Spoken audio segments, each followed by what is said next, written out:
اور یہ وہ حدیث ہے جسے کہا حدیث جبرائیل، جسے ام السنہ بھی کہا گیا۔ اس میں جو آخری سوال کیا حضرت جبرائیل نے حضور سے، چوتھا، پہلا یہ تھا کہ اسلام کیا ہے مجھے بتائیے، ایمان کیا ہے، اس کی حقیقت کیا ہے یہ مجھے بتائیے، تیسرا احسان کیا ہے یہ بتائیے، چوتھا یہ کہ قیامت کے بارے میں بتائیے کب ہوگی۔ حضور نے فرمایا کہ اس کے بارے میں جس سے سوال کیا جا رہا ہے وہ اس سے زیادہ نہیں جانتا جو کہ سوال کر رہا ہے۔ اب اس کے کئی مفہوم ہو سکتے ہیں کہ بہرحال یا تو حضرت، چونکہ بعد میں معلوم ہوا کہ حضور نے پہچانا نہیں کہ یہ جبرائیل ہے، بلکہ جب سوال جواب ہو کر وہ چلا گیا شخص تو اچانک حضور کے ساتھ ذرا ردو ہو ہی لیا، ذرا بلانا اس کو دوبارہ لانا۔ اب جو دیکھا کہ وجود ہی نہیں اس کا، آسمان نے اس کو چکھ لیا، زمین نے نگل لیا، کیا ہوا ہے؟ پھر آپ نے یہ جبرائیل تھے جو تمہیں تمہارا دین سکھانے آئے تھے جبکہ تم سوال نہیں کر رہے ہو۔ یہ بڑے بیسک کوسچن تھے، اس لیے کہ دنیا کے ہمارا نظام اسلام پر ہے، ایمان پر نہیں ہے، اس لیے کہ ایمان کو ویریفائی کر ہی نہیں سکتے۔ کیسے پتا ہوگا اس میں ایمان ہے یا نہیں ہے؟ کوئی آلہ نہیں ہے، کوئی الیکٹروکارڈیوگرام ابھی تک ایسا نہیں ہے، کوئی جو ہے اور جو طریقے چل رہے ہیں وہ تو ان کے ذریعے سے یہ تو نہیں معلوم ہو سکتا ایمان ہے کہ نہیں۔ لہذا یہاں کا سارا نظام اسلام پر ہے، شہادت اللہ الہ الا اللہ وان محمد رسول اللہ، پھر ایک نظام بنا دیا، وہ اقام الصلاۃ و ایتاء الزکوٰۃ و صوم رمضان و حج البیت۔ اس میں بھی یہ ہے کہ اگر کوئی نماز کو نہیں مانتا تو کافر ہوگا، لیکن نماز پڑھتا نہیں ہے تو کافر نہیں ہے، فاسق ہے، فاجر ہے، گناہ گار ہے، کمزور مسلمان ہے۔ اس طرح زکوٰۃ کا منکر ہو جائے گا تو وہ کافر ہوگا، لیکن زکوٰۃ دے نہیں رہا ہے تو یہ گویا کہ گناہ گاری ہے، کمزوری ہے۔ تو اس حوالے سے نوٹ کر دیجئے کہ یہاں کا دنیا کا سارا اسلامی نظام اور سارا کانسٹیٹیوشنل اور لیگل سسٹم جو ہے اسلام کا وہ اقرار باللسان پر ہے، ایمان ہے وہ کہ جس کی بنیاد پر وہاں فیصلے ہوں گے۔ یہاں کوئی شخص مسلمانوں کا بڑا لیڈر ہے، بڑا علامہ ہے، بڑی اس کی قدر و منزلت ہے، اس کے ہاتھ چومے جا رہے ہیں، پاؤں چومے جا رہے ہیں، ہو سکتا ہے وہاں کہا جائے دفع ہو جاؤ، تمہارے دل میں ایمان نہیں تھا، تم نے یہ سب کچھ کیا تھا اس لیے کہ کہا جائے کہ بڑے عالم ہو، اور یہ کہا جا چکا، فقط قیلا، اب یہاں کچھ نہیں ہے تمہارے پاس۔ پھر فرشتوں کو حکم ہوگا کہ اس کو گھسیٹتے ہوئے جہنم میں ڈال دیں۔ تین باتیں بیان کی آپ نے، یہی حشر اس کا ہوگا مالدار کا، اللہ پوچھے گا میں نے تمہیں بہت مال دیا، تم نے کیا کیا؟ وہ کچھ گنوانا شروع کرے گا، اللہ فرمائے گا جھوٹ بول رہا، قذبت، تم نے یہ خیرات و صدقات اس لیے کیے تھے کہ تمہاری سخاوت کے ڈنکے بج جائے، تعریفیں کی جائے، وہ کی جا چکی ہے، دنیا میں ڈنکا بج گیا، یہاں کچھ نہیں تھا، وہ نیت دل میں کچھ اور تھی تمہارے۔ میں لیس البر ان تولوا وجوہکم والا قرآن مجید کا سبق ہمارا منتخب نصاب کا نمبر 2 بڑی تفصیل سے بیان کیا۔ یہی معاملہ ہوگا اس عالم کا، اللہ فرمائے گا میں نے تمہیں علم دیا، تم نہیں، وہ کہے گا میں نے علم پھیلایا لوگوں میں ہدایت کی، جھوٹ بول رہے ہیں، تم نے تو صرف اس لیے کیا تھا، تمہاری نیت یہ تھی کہ بڑا عالم شخص ہے، بڑا فاضل شخص ہے، تو یہ سب کہا جا چکا۔ تو وہاں کا معاملہ جو ہے وہ اسلام پر نہیں ہے۔ یا آپ دکھائیں گے دیکھیے میرا آئیڈینٹی کارڈ، اس پہ اسلام میرا مذہب لکھا ہوا ہے، یا یہ میرا پاسپورٹ ہے،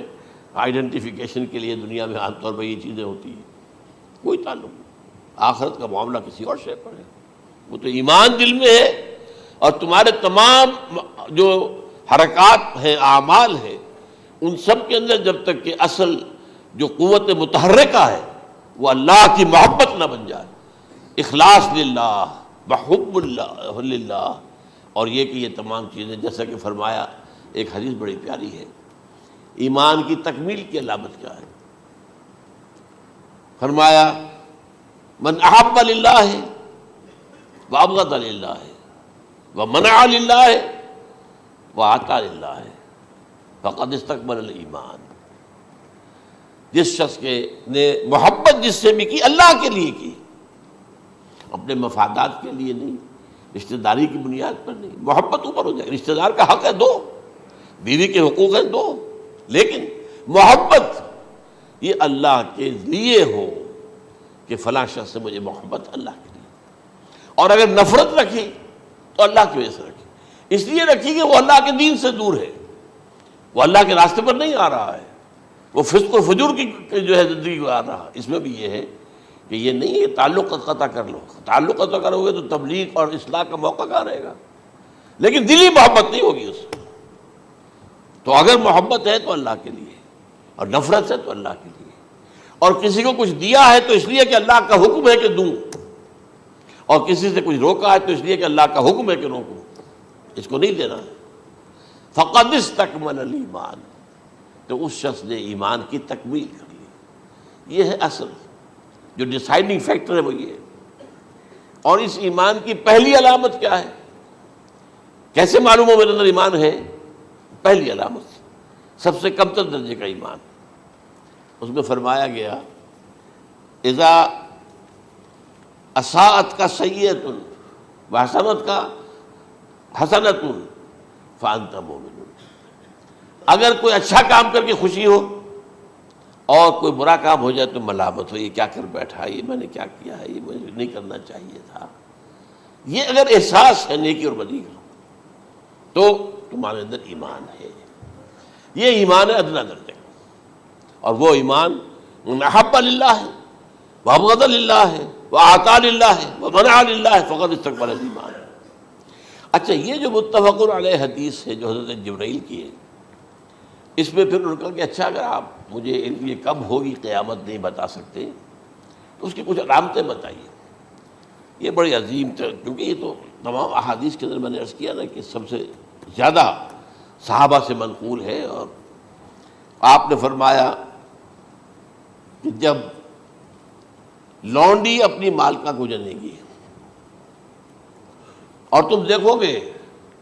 کہ ننگے بدن ننگے پیر بھوکے ننگے بھیڑوں اور بکریوں کو چرانے والے اونچی سے اونچی عمارتیں بنانے میں ایک دوسرے کا مقابلہ کریں گے۔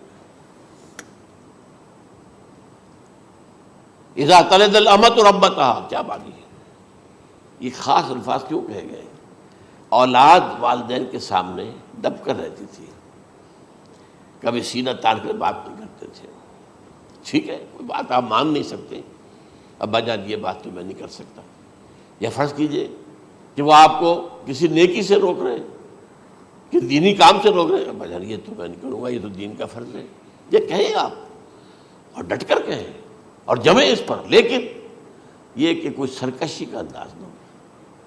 ایسا نہ ہو کہ اپنے جناب سینے کو تان کر کے کھڑے ہو جائے، میں نہیں کروں گا، یہ نہیں،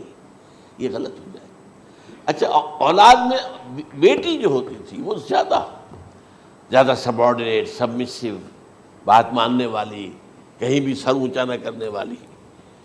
اور آخری دور میں کیا ہوگا، بیٹیوں سے مائیں ڈریں گی، انہیں ٹوک نہیں سکتی کسی بات پر، پتہ نہیں کیا بک دے، کیا بکواس کر دے۔ یہ تو ہمارے یہاں ہو گیا ہے، باہر کیا ہے، تو آپ یہ بھی نہیں پوچھ سکتے، آپ کی 13 برس کی لڑکی آئی ہے رات کو 1 بجے، نہیں پوچھ سکتے کہاں رہی ہو، یہ رات کہاں گزاری، پوچھ ہی نہیں سکتے۔ یہ پوچھنا بھی جرم ہے۔ اپنے چھوٹے بچے کو آپ نے ایک تھپڑ مار دیا، تہذیب ہے، سکھانا ہے، غلط کام کیا ہے، اس کی سرزنش ہو رہی ہے، فوراً وہ اگر ایک فون کر دے گا، پولیس آئے گی، بچے کو لے جائے گی، اسے لا کر کہیں اور جو ہے ڈپازٹ کرے گی، اور آپ پر مقدمہ چلے گا، آپ کو اس کی سزا بھگتنی ہوگی۔ ظاہر بات ہے کہ پھر وہاں سرکشی کا کیا عالم ہوگا،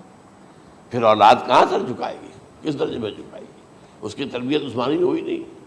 تو ان تلد الامۃ ربتها، گویا کہ بیٹی کے نزدیک ماں جو ہے وہ ایسی ہو جائے گی جیسے لونڈی،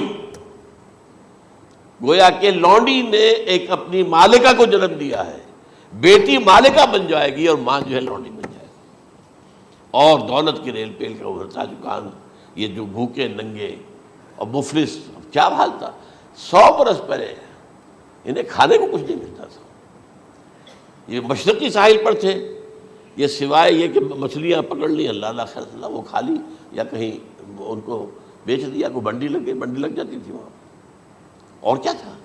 اور مغربی ساحل پہ کیا ہوتا تھا، ساری ان کی معیشت حج کے گرد گھومتی تھی، حاجی آئے ہیں، خریداریاں کر رہے ہیں، اور آپ کو معلوم ہے پوری دنیا سے مال پہلے بھی پہنچتا تھا وہاں، آپ کو جو ہے ہر ملک کے ہر کونے کا پھل وہاں مل جائے گا آج بھی۔ اور وہاں پر یہ ہے کہ سب سے بڑی بدوؤں کے لیے سب سے بڑی بات کیا تھی، قربانی کا گوشت، اسے وہ سکھاتے تھے، سخت چمڑے کر کے کھاتے تھے، یہ ان کا حل تھا۔ آج جا کر دیکھیے نئے شہر بن رہے ہیں، امریکنز کو کانٹریکٹ دیے جا رہے ہیں، بالکل ماڈرن شہر بنا دو، ایک ایبسولوٹلی ماڈرن شہر جو ہے وہ جو مشرقی ساحل کے اوپر جو پہلے سے آرام کو سٹی ہے، امریکن سٹی ہو، اس کے اندر کوئی سعودی بھی داخل نہیں ہو سکتا سوائے جس کے پاس اس سٹی کی طرف سے لائسنس نہ ہو، اور اس کی چار دیواری کے اندر، چار دیواری کیا فصیل کے اندر کہی ہے، جو چاہو کرو، کوئی تم پر پابندی نہیں، ننگے نہاؤ، تالاب ہے نہا رہے، ننگی عورتیں ننگی مردیں نہا رہے، کوئی پوچھنے والا نہیں۔ اب اسی قسم کا ایک سٹی آباد ہونا جا رہا ہے مغربی ساحل پر، جدہ اور ینبوع کے درمیان، اور اس میں اصل میں جتنی بھی دولت ہے جو پیٹرول کی ہے وہ وہیں پر رکھ لی جاتی ہے امریکہ کے اندر، تاکہ امریکہ جو ہے ایسے ایسے پروجیکٹ بنا کر جب تمہیں دے گا تو اس میں سے پیسے لے گا، وہ نہیں ملتی ان کو واپس۔ بہرحال یہ تو میں نے ایک جگہ آپ سے ذکر بھی کیا تھا، دی کنفیشنز آف این اکنامک ہٹ مین، وہ کنفیشنز کی بات جو ہے اگر آپ میں سے کسی کو دلچسپی ہو تو اسے پڑھیں کہ کس طریقے سے 1973 کے آئل امبارگو کے بعد جو شاہ فیصل شہید کے زمانے میں ہوا تھا، پھر جس طریقے سے امریکہ نے ان تمام ممالک کو جکڑ لیا ہے، اس کا پورا جو پروسیس کیا تھا وہ سامنے آتا ہے۔ پر اس کے بعد آتا ہے علامات کبریٰ کا ذکر، بڑی علامتیں جو کہ بالکل خرق عادت کے انداز میں ہوگی، جن کا معاملہ جو ہے وہ آپ کے ناپ تول میں نہیں آ سکتا، آپ کی کیمسٹری فزکس اس کا جو ہے وہ نہیں کر سکتی، ادراک ہوگا یہ قیامت کی۔ ان میں نمبر ایک کیا ہے؟ ایک بہت بڑا دھواں آئے گا، پوری دنیا کو لپیٹے گا۔ نمبر دو،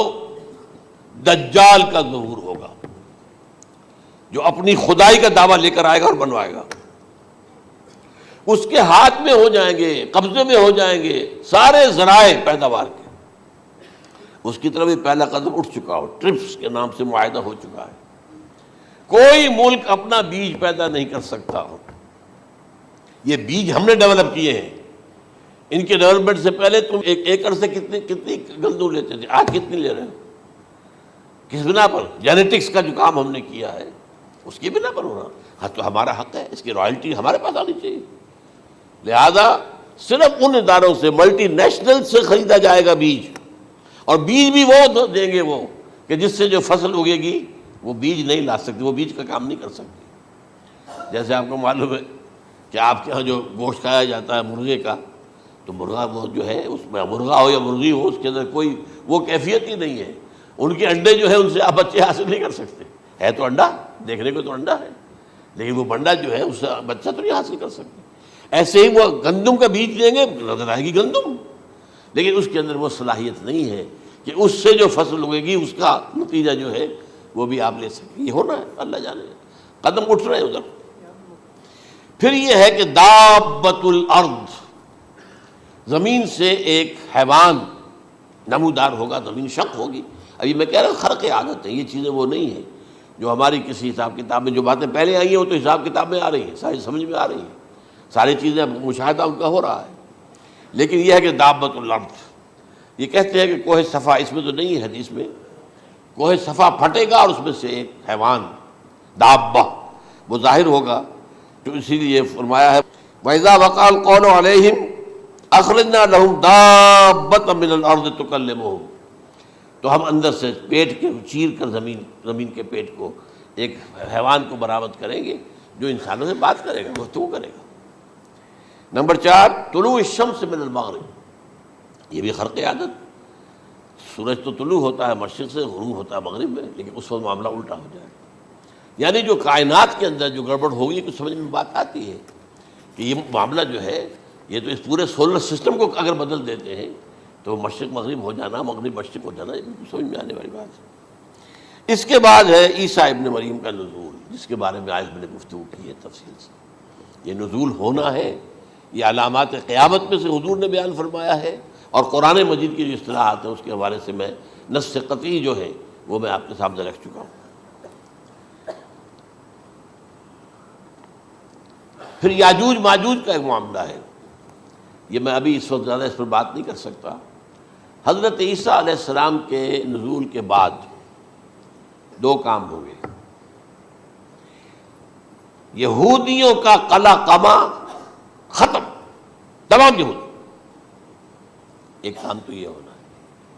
اور نمبر 2 عیسائیت کا ختم ہو جانا۔